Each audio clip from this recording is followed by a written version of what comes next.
Very good morning.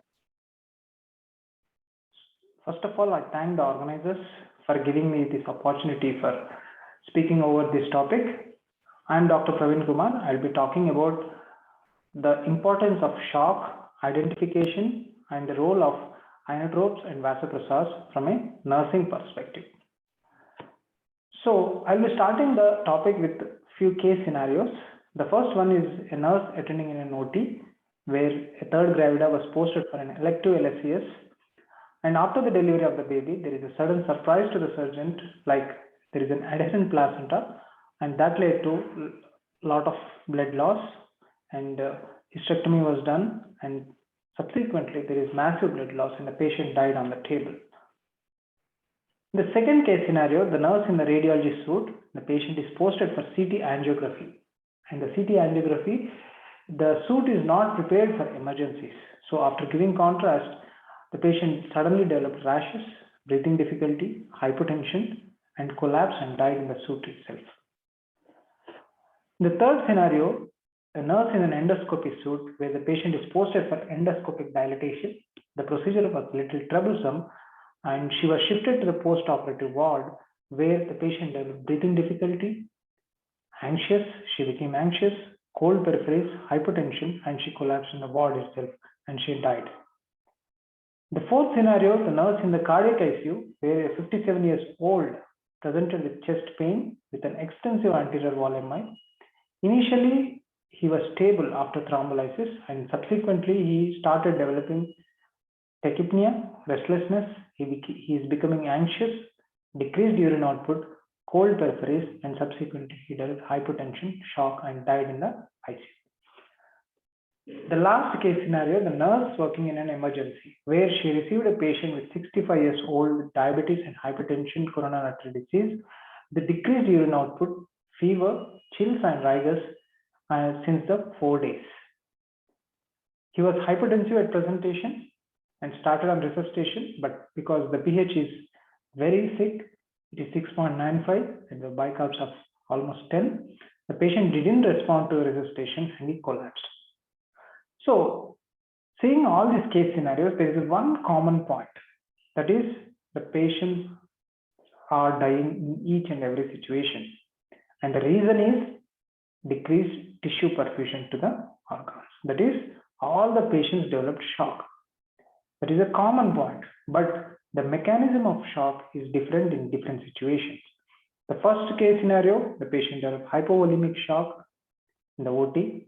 The second patient developed anaphylactic shock in the radiology suite. Third patient developed obstructive shock in the post-procedure ward.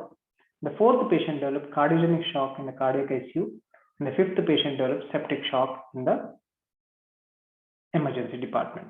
So whatever may be the outcome, the mechanisms are different, and the reason for death for all these patients is a compromised tissue perfusion leading to tissue death. So today we'll be discussing these 4 or 5 kinds of shock in detail. And before starting with the discussion, we need to know there are few receptors, few physiology aspects which every nurse has to know about, especially these alpha-1 receptors and the beta-1 receptors. Alpha-1 receptors preferably improve the blood pressures, and beta-1 receptors preferably increase the force of contraction, the contractility of the heart. So in the second diagram, you can see there are when you are comparing norepinephrine and dobutamine, you can see norepinephrine has got good vasoconstrictive property, and the dobutamine has got good inotropic property compared to norepinephrine. So norepinephrine has more alpha-1 action and dopamine has more of beta-1 action. So by knowing this basic physiology, you can choose which kind of vasopressors to be used for which situation. So this is the same slide showing the effect of various vasopressors on various receptors, and we need to choose depending on the type of shock the patient is developing.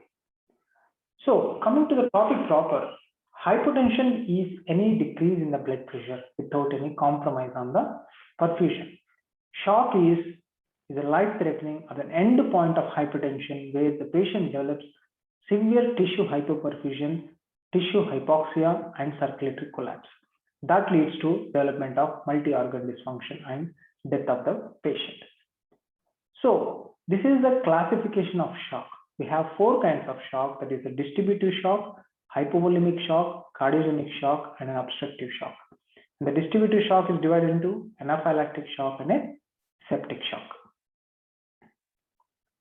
So starting with the hypovolemic shock, hypovolemia occurs because of loss of plasma volume or the volume, because of any reason like hemorrhage, emesis, diarrhea, burns, polyuria, third spacing. All these are common causes of hypovolemic shock. So what happens in hypovolemic shock? See, hypovolemic shock leads to hypertension, decreased tissue perfusion, tissue damage, tissue death, and the patient dies finally. So this is the first example which I have shown you, that the blood loss in pregnancy. This patient has lost almost 12 liters, including the one which was transfused, and within no matter of less than 8 minutes. So this patient subsequently died because of the hypotension, hypoperfusion, and cell death. So this is a nightmare for almost every sister who is working in an OT, especially in obstetric OT. So hemorrhagic shock or hypovolemic shock is classified based on 4 or 5 parameters. That's the blood loss, heart rate, blood pressure, mental status, and the fluid requirements. So depending on each parameter, you can classify into class 1, class 2, class 3, and class 4. Class 1 is of less severity and class 4 is of more severity of the hemorrhagic shock. So how you are going to manage the hemorrhagic shock or an hypovolemic shock? So if it is because of an hemorrhagic shock, we need to activate the massive transfusion protocol. If you think that the patient is losing blood proportion to the amount of fluid or blood which we are giving, then we need to activate this pathway. In this pathway, there are 3 prongs. There are 3 things. The first pathway is the hemorrhage control arm. The second one is the resuscitation arm, and the third one is the blood transfusion arm. In the hemorrhage control arm, we'll be controlling the hemorrhage by physical methods, by applying pressures, medical methods by giving some medications to stop the bleeding, surgical methods, and radiological methods. In the resuscitation arm, we'll be resuscitating the patient by putting the patient on tube, ventilator, putting some lines, and having some investigations and all kinds of things in the resuscitation arm. In the blood transfusion arm, that is the middle one, we transfuse the blood products according to our institutional protocol in the form of 1:1:1 ratio, and try to synchronize all these 3 arms in a proper way to control the hemorrhage and leading to development of hypotension, hypoperfusion, and death of the patient. So the important vasopressor which we generally use in case of this hypovolemic or hemorrhagic shock is a drug with good alpha-1 action, that is a norepinephrine. Norepinephrine tries to improve the perfusion to the various organs along with controlling the bleeding and resuscitation. This is about hypovolemic shock. Then coming to the cardiogenic shock. Cardiogenic shock is a mechanism of the problem with the pump failure. The heart itself is a problem. It is not about the loss of volume or something. It is the mechanism of the heart is a problem. So what happens when the heart is not able to pump the blood? So the tissues will get underperfused, and the mechanism is same. The tissues get underperfused, and the tissues die, and the patient dies. So the common reasons for this cardiogenic shock are myocardial infarction, any kind of cardiomyopathies like postpartum cardiomyopathy, valvular heart diseases, arrhythmias, and myocarditis. So in this, the patient goes in various stages of shock. Initially, patient having good warm peripheries, no hypotension, no tachycardia, like in the case of CICU patient, where slowly and progressively the patient goes into hypotension without hypoperfusion, hypotension with hypoperfusion, and finally refractory shock and death. So the clinical features are, initially it is defined as any systolic blood pressure less than 90 millimeters of mercury for more than 30 minutes, and evidence of end organ dysfunction in the form of decreased mentation, altered mental status, decreased urine output, and cold extremities, along with signs of left heart failure and right heart failure. So that is a classical cardiogenic shock description. So what you are going to treat it? The most important thing is we need to improve the contractility of the heart, along with we need to maintain the blood pressures. So our things are, we need to use drugs with alpha action as well as beta action to improve the blood pressure and also to improve the contractility of the heart. Generally, we use dovitamin plus noradrenaline or dopamine plus noradrenaline combination in this situation. Then about the obstructive shock. What is an obstruction? Obstruction is any impedance or any resistance to the inflow or the outflow. So what are the various causes of obstruction? So any obstruction will lead to decreased perfusion to the tissues and finally leading to hypovolemia and hypoperfusion and cell death. So what are the reasons? Tension pneumothorax, pulmonary embolism, air embolism, cardiac tamponade, and dissection.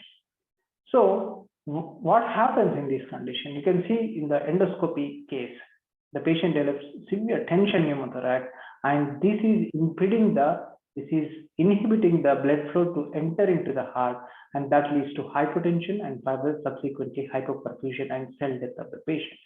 And you can see in the second diagram, you can see the heart is surrounded by a tense amount of fluid that is inhibiting the heart to get filled up and to push out.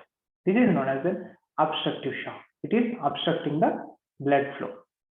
The third one is the embolism. You can see an embolism moving up into the heart and at the bifurcation of the pulmonary trunk. So with this, the blood flow from the right heart will not enter into the left heart, and the left heart will not be able to pump out the blood. That leads to development of hypotension and subsequently death of the patient. So how we are going to treat it? The main aspect is relieve the obstruction first. Unless you relieve the obstruction, your vasopressors, your fluids will not work. So in the first diagram, you can see the patient, like for a pneumothorax patient, you need to decompress. You need to put a needle to decompress it. And in the second diagram, you can see a lot of syringes to remove the fluid around the heart, to relieve the heart's compression. And the third scenario, you can see a lot of pieces of clots.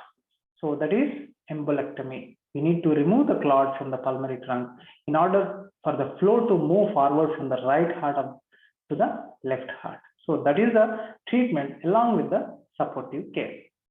And finally, the distributive shock. You can classify this distributive shock into anaphylactic shock as well as a septic shock. So what happens in a distributive shock? There is severe vasodilatation of the blood vessels, severe pooling of the blood in the blood vessels, and that leads to decreased perfusion to the tissues and finally cell death. So you can see anaphylaxis, neurologic condition, and sepsis. In these three conditions, there is severe vasodilatation leading to decreased blood pressure, and less blood goes to the vital organs like brain, heart, and kidneys, and finally the tissues get underperfused and the cell death occurs. So how we are going to treat the anaphylactic shock? Anaphylactic shock is an acute, abrupt, and a severe and dangerous and life-threatening reaction where you need to start with calling for help, airway breathing circulation. If suppose the patient shows signs of any stridor or respiratory distress, we give adrenaline 0.5 mg intramuscularly, 1 in 1000, and try to give other drugs like hydrocortisone, chlorpheniramine, and other drugs like beta agonists to remove the bronchospasm. For regarding the shock, we need to use drugs with good vasoconstrictor property to improve the blood perfusion. And regarding the treatment of septic shock, we need to follow the 1 hour bundle. For the last case you have seen. So initially, once the patient is in the emergency, take an ABG, measure the lactate, obtain the blood cultures before administering antibiotics. Try to give broad spectrum antibiotics within 1 hour of presentation, and try to start resuscitation with 30 ml per kg of crystalloids for hypotension or lactate more than 4, and try to add vasopressors if there is no response to the crystalloids.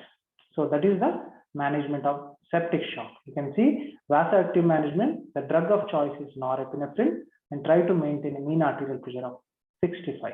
And the antibiotic timing is also important. We need to time the antibiotics properly for prevention of this hypoperfusion and death of the patient. So the treatment of choice is drugs with good alpha action are preferable over the drugs with beta action for treating the hypotension. And finally, the overall monitoring of the shock. We need to monitor the progression of shock or monitor the resuscitation aspect by using the vital signs and physical findings, non-invasive monitoring like using cuff blood pressure, echocardiography, and invasive hemodynamic monitoring using arterial catheterization, CVP monitoring, thermodilution, pulmonary capillary blood pressure, and oxygenation parameters like your ABG, whether any clearance of lactate is there, whether any improvement of the base deficit is there, and tissue-specific markers like the skin initially very cold, becoming warm, your GI mucosa, cerebral perfusion, his mentation is becoming good, and jugular venous saturation and brain tissue oxygen saturation. So these are the overall monitoring of shock, whether the shock is progressing or whether your resuscitation is successful. So the conclusion is we need to have a good focus on this monitoring aspect of shock and the treatment aspect of shock to prevent death related to shock. I thank the organizers for giving me the opportunity, and I thank all once again.